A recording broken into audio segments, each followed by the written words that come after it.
يا عبادي الذين آمنوا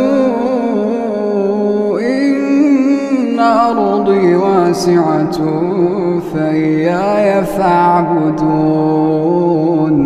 كل نفس